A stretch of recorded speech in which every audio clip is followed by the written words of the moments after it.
El bombero fantasma que emergió de las llamas. En una noche oscura y tormentosa, un incendio devastador estalló en un antiguo edificio abandonado.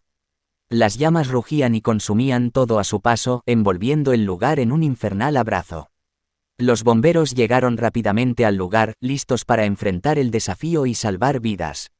Pero lo que no sabían era que aquel incendio traería consigo algo mucho más aterrador: el bombero fantasma que emergió de las llamas. El edificio en llamas era una vieja fábrica de textiles que había sido abandonada y olvidada durante años. Los lugareños decían que estaba maldita y que cualquier persona que se atreviera a entrar en ella sufriría terribles consecuencias. Pero los bomberos no creían en esas supersticiones y estaban decididos a hacer su trabajo. Mientras luchaban contra el fuego, uno de los bomberos, llamado David, se adentró en el edificio para buscar posibles víctimas atrapadas.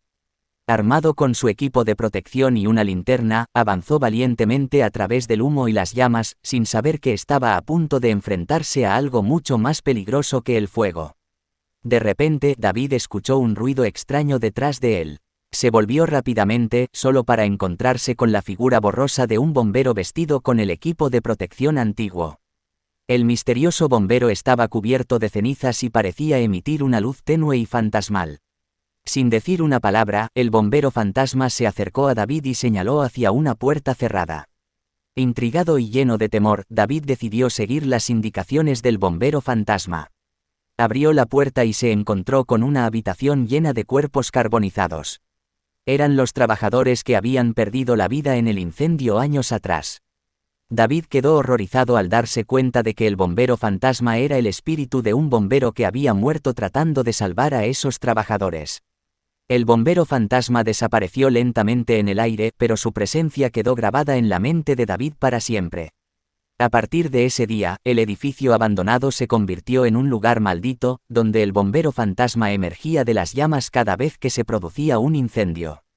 Los bomberos que se atrevieron a enfrentar al fuego en ese lugar fueron perseguidos por el espíritu vengativo y atormentado del bombero fantasma.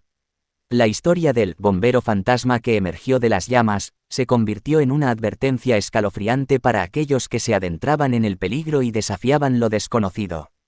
Aquellos que escuchaban la historia comprendían que los espíritus de los fallecidos podían regresar en busca de justicia y venganza, incluso en los momentos más caóticos y mortales. Era un recordatorio de que no se debe subestimar el poder de lo sobrenatural y que algunas cosas no pueden ser explicadas por la lógica humana.